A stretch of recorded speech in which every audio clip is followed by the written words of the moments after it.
Hey there gang, my name is John and I literally recorded that last video, got up to my closet, put on a new shirt, and here we are. Because we're getting 2 episodes at a time. Also, let me know if you like this new lighting setup. I have a window and 2 LEDs, and that's very exciting. I had to buy them because I am making a scary movie again, like I did last summer.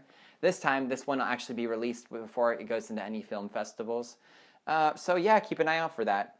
I might say that there's some music involved. So now we are at episode 2, and this one is called Devil's Night, which is another word for Mischief Night. That's how I grew up knowing that to be called. I know they called it Mischief Night in Rocket Power, and that was my childhood. This shirt is surprisingly perfect for that reference. Just call me Tito. That's a stink eye. Okay, so we're in episode 2. Jay makes some comment saying that he wants to leave his mark on this town, and I forget who he's talking to, but they say, what do you mean by that? The recording of this episode that I was able to find online excluded what I imagine is another scene at the beginning, because the video itself started with Kim and Jay and I think Dion all standing together. Or Manny, I don't remember. She was basically attacked and almost killed, and I missed it because the recordings that I see online don't have it. I don't have access to cable television, and I was wrapping on a movie the day that this premiere happened, so I had to watch everything after the fact. We find out through Kim that a character named Latavius was the next victim, and the killer was trying to go for Kim. So they start talking about the killer in terms of horror movies, which I don't understand why they are comparing their situation to a scary movie. It is a real-life serial killer. Kim makes some sort of comment about race. I don't know if it's a rebuttal or something Beth says, and then Beth is saying that the cops are useless. There's no point in trying to contact them. I mean, maybe in this day and age, if it was Kim calling the cops, Beth ends up conceding to Kim then that she probably has a point. And something that I think is strange is that Kim and Beth, they're apparently part of the same friend group, but I could not picture those two hanging out with each other outside of relaying information about the killer. They don't get along. They don't seem to have any chemistry. They just seem like a very strange friendship. I don't see them as friends at all. A perk that Liv has is that since her father is a cop and she knows his password to apparently log into his police database, she ends up doing some research on Marcus. The coach talks to Dion and says he has to shuffle him to a different position because his quarterback is now dead. Impaled. The coach then gives Dion an ultimatum that he has to pick between his career in football and his friends. Because Dion is trying to say, I have something really important that I have to do right during rehearsal. Practice! Oh gosh, my theater is showing. Believe it or not, I played soccer once upon a time. I had a rousing career of 1 goal against a team that was so bad that people that weren't the goalie would pick up the ball with their hands.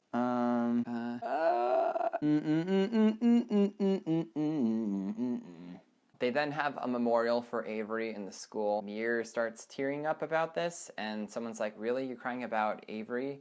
The principal seems to know that there's a Mr. Fade. It's the person that organized the party where Avery died, so he wants anyone that has information about Mr. Fade to come forward. Kim then makes a comment that she thinks Teen Wolf is Ghostface. Jane then robs a drugstore after some sort of text exchange with Beth, where Beth is actually setting him up for a trap, we're led to believe. We then have a montage of a football practice, and wow, the music is great. The practice is not great. It actually goes horrible, and the coach says, I can't believe I thought this was gonna work.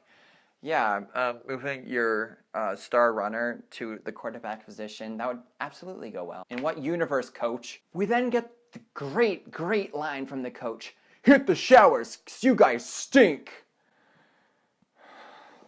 Writers! We then cut to Beth and Amir, and they're at Amir's family business, where Beth says that they need to take $1,000 out of his parents' safe because they have to convince Teen Wolf that this trade that they're doing is legit. She promises him that this money is going to come back, and I'm like, I have a hunch it's not going to come back. And then she tries to take the shotgun from behind the counter, and he's trying to convince her that they don't need it. We find out Amir is a super huge nerd, and he makes some sort of Star Wars reference, and then Beth says, yeah, you killed whatever mood was going on right now. Beth is sort of being like hot and cold, flirty, not with Amir. She's a little bit mean to him, so I think that he can do better, honestly. We have a conversation between Kim and Manny, which is kind of interesting.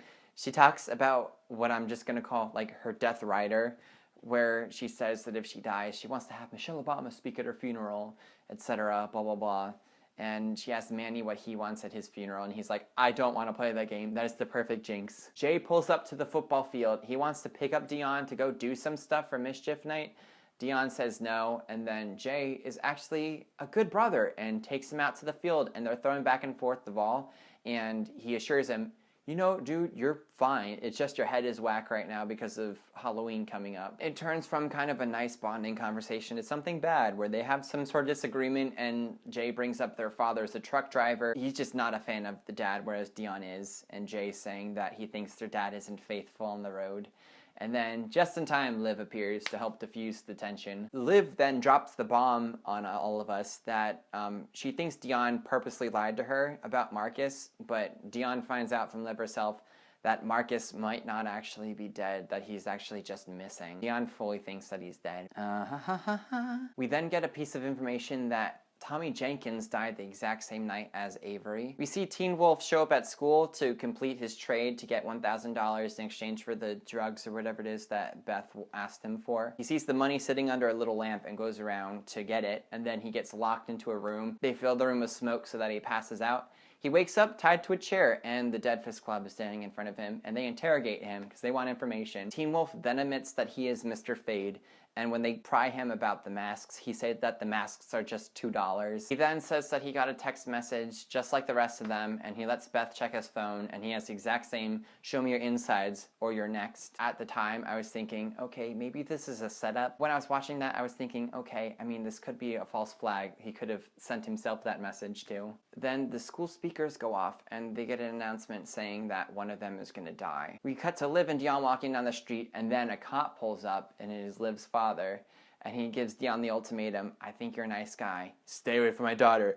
Don't date my daughter. Blah, blah, blah. Like, just chill out, dude. The cop then says, stay away from Liv if you know what's good for you. And I can't help but think this is foreshadowing. So we're back to the Dead Fist Club with Teen Wolf. Kim and Manny decide to split off. Amir and Beth untie Teen Wolf, and then Teen Wolf heads out with a gun, feeling pretty confident. Manny then has an asthma attack, and Kim puts him in a classroom and tells him to stay there. And he says, don't say it. And then she defiantly says, I'll be right back. Yeah. Now we split up characters, they have alibis, and somebody's at risk here. Beth and Amir hide in a storage closet, and he's like, why are we in here? And she says, it's in horror movies. You're usually safe if you're in them. Yeah, it's about 80-20% chance that you'll ever die. The killer rushes by, and they're like, phew, that's fine. Then they almost make out for no reason, and then a mop falls over, and Beth's like, crap, now I gotta get out of here. So they get out of the closet and run away before the killer can come back. Kim goes into the principal's office and looks for the master key to unlock, like, the gate to get out of school or something. I'm not sure what it is. And then the master key is missing, and then Ghostface is in there with her, and she says, double damn! She hits Ghostface with the door and then says, stay down, I'm like, yes, I love her. They make her character make so many stupid choices, but I like her catchphrases. We then see Kim. She rushes out to this hallway divider that's gated off, so she's locked in part of this hallway without an escape.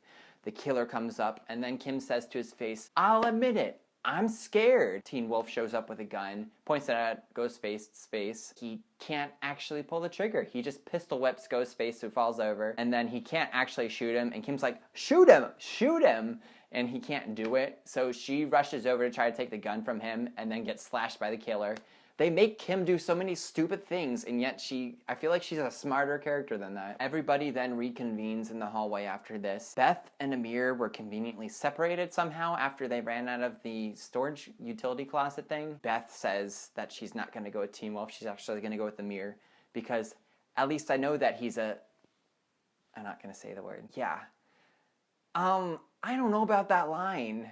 I don't care for, like, I don't think they have the best writers for this show. We cut to Amir and Beth back at Amir's parents' business, and they safely turn the money in. He then says that he would have regretted kissing Beth, and he puts her in the friend category. I just want to be friends. And this pisses off Beth, and she doesn't take it well, so she just leaves. Relax, Skywalker. You're not my type. I thought you might just want to go out with a bang.